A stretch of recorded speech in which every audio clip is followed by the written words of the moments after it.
Hello everyone. Today we will start production management decisions. It includes facility location and plant layout. So today we will discuss the facility location. In my previous video we had already discussed what is production management and what are the different types of production system. So let's start. Whenever you are deciding the site, then you have to keep in mind the cost of production and the cost of distribution, because it will help in elevating your competitive strength as well as the profit margin of the business. Locating any business involves permanent and huge investment. So you have to consider technical, commercial and the financial aspects while selecting the site, so that that site can provide the maximum advantage to your business. The need for selecting a suitable site or location may arise in the following three situations: starting a new factory, during the expansion of the existing plant, and third is the relocation. Relocation is done almost to remove the drawback of the current site or to gain the benefit of the new location. So it can be any of the three. Now, the problem of location. The problem of site selection of the factory can be solved in four stages. First, selection of the domestic or the international location. Second, you have to select the region. While selecting the region, you have to keep in mind the competitive cost advantage. Any geographical area is divided into political boundaries. Like in India, we have Maharashtra state, UP, Rajasthan. All these states are having different comparative cost advantage.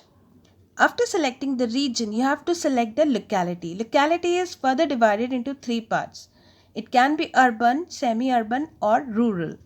After that, you have to select the actual site. While selecting the actual site, you have to keep in mind the cost of leveling, the possibility of the plant expansion, and other infrastructure facilities like transport, banking, power, and communication, and lot more. So, we will discuss all these factors in detail. Now, we will study some factors that will help in deciding the size of the firm. Means, when you are starting a firm, first you have to decide that you are going for the small scale firm or for the large scale firm. Accordingly, you will decide or select the site. So, first point is the availability of the capital. When you have large capital, you can start the large firm. But when you have small capital, less labor and less tools, then you can go for small scale. Second point, entrepreneurial ability and efficiency. If you have good ability, experience and managerial efficiency, then you can go for large scale industries. But if you are new, fresher, then you can start the small scale industry. Third is the risk of uncertainty. Risk of changes in the demand have their impact on the trend in the size of the firm. These changes in the demand are divided into four: permanent change, cyclical change, seasonal change, and erratic fluctuation.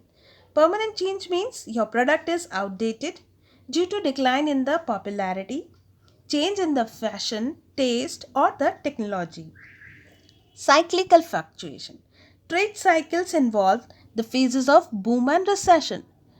During the boom period, your product demand can be increased, but during the recession, the demand can be decreased. Third is seasonal changes. Few products are always demanded according to the season, like woolens, raincoats, fans, umbrellas, etc. Erratic fluctuation means it is basically done or it is basically for those products which are artistic and are produced as per the individual orders, because the designs vary with the customer demand and their prices also vary with the design, like jewelry, furniture, etc. So in this way there are four types of changes in the demand. Next point is type of organization. If you are sole trading business, individual proprietorship firm, partnership or private company, then you can run small and medium scale. But if you are a joint stock company, it means you are requiring a large scale of capital as well as board of directors. So you can start with the large scale. Availability of the input. If inputs are easily available, it is available near to your site, then you can start the large scale industry. But if inputs are not easily available, then you should start with the small scale industry. In urban area, all the facilities are developed, whereas in the rural areas, facilities are not developed. So accordingly, you have to think that what type of input is required by your organization. Nature of the product. In case of the production of the less standardized product or more artistic product, you can go for small scale industries. But if you are going for the standardized product, then you should start with the large scale industry.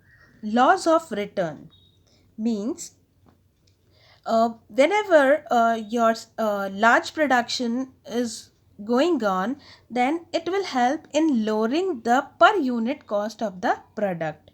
So definitely a firm can take the advantage of law of return. Government regulation or licensing policy. For large scale firms, you need to do the rigorous exercise and lot more of the documentation, and there are a lot more hurdles in the uh, installation of the large scale industries. So if you are getting any problem, then you can first start with the small scale industry, then you can expand your business. So it depends on the government attitude also. So these are the important factors which will decide the size of the firm. Now, we will discuss the important factors affecting the plant location. These factors are divided into two categories. First is primary factor and second is the secondary factor. So let's start with the primary factor. Supply of the raw material. It includes three important points. First, the cost of the raw material. Second, the time of the transportation, and third again the cost of the transportation. So for example, if you are starting any factory which is going to produce the sugar, or we can say you are starting a sugar industry, then you will try to locate your factory near the raw material producing center. So industrial unit should be located near to the sources of the raw material. This will help in decreasing the cost of the transportation. Second is the nearness to the market. Every producer wants to sell his product in the market. If your product is perishable and delicate like glass, cosmetic or food products, then you should always select the site which is near to the market. But if you are planning to establish a steel plant or a cement industry, then you can install your plant at some faraway places also.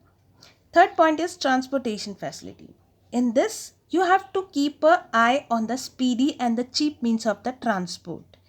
Means of transport are of three types: road, railways and waterways. So the transportation facilities are important for getting the control over the foreign markets also. So good speed and capacity is important while you are considering the transportation facilities. Fourth is the supply of raw material. In urban areas, skilled labor are easily available, whereas in rural areas, semi-skilled or unskilled labor are easily available. So, according to your product, you have to decide the site and the type of the labor. For job shop type of products, you have to select that area where skilled labor is available. But when you are installing a plant that is fully mechanized, then you can go for semi-skilled labor also. Next is power. Power is necessary for the process of production and for transporting finished goods and raw material. Power can be in the form of electrical, diesel and the atomic energy. Next is supply of capital. Industries require capital for the initial promotion and expansion.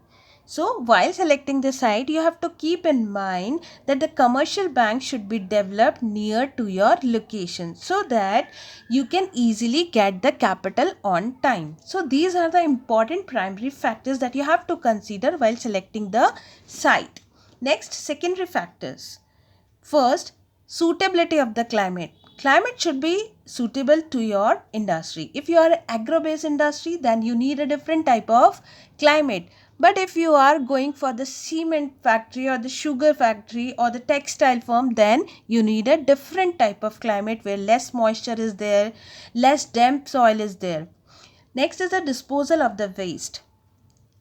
In every factory, there are effluents. So these effluents should be disposed properly. So you should have the proper space to install those machineries which are used to dispose these waste, so that the pollution cannot be overdone. Next is the political factors. The government policy of licensing and encouraging the development of the industry in the underdeveloped regions determine the location of the industry. Government subsidies and policies. The government is continuously encouraging the entrepreneurs to establish their firm in the underdeveloped areas by giving them the subsidized land, capital, water and power. Historical and the religious factor. This is again an important factor because some industries are specially producing those products which are related to the religious, like so many items. So like Banaras, Prayag, Kolhapur, all these are the religious cities. So here the industries will be according to the demand of the products of the historical or the religious area. Next is soil and topography. For agro-based industries, soil and topography is important factor. But if you are going for the steel plant, cement plant, then it is not so important to consider. Next is the personal factor. Henry Ford had established his plant at USA because it was his hometown. So it depends on the person also that you want to establish your factory at some far place or at in your hometown. So your attitude, your thoughts are also important. A person who is starting any firm, so his personal factors also plays important role in selecting the location. Last and the important factor is civic amenities. Always look after the civic amenities like recreational facilities, clubs, hospitals, post office, parks, educational facilities, so that whenever your employees will stay or they will come from the far places, then they should have all these facilities so that their life will also get equal opportunities for the fun as well as for the work. So in this way, while selecting any location, you have to consider both primary and the secondary factor. Now, in the next video, we will discuss about three different areas like urban area, semi-urban area and village area. What are the disadvantages and what are the advantage and what are the important characteristics. So while selecting the site, you have to keep in mind the product also and these factors also. So I think you all are able to understand now that what are the different factors which will affect the location of the plant. So thank you so much for today.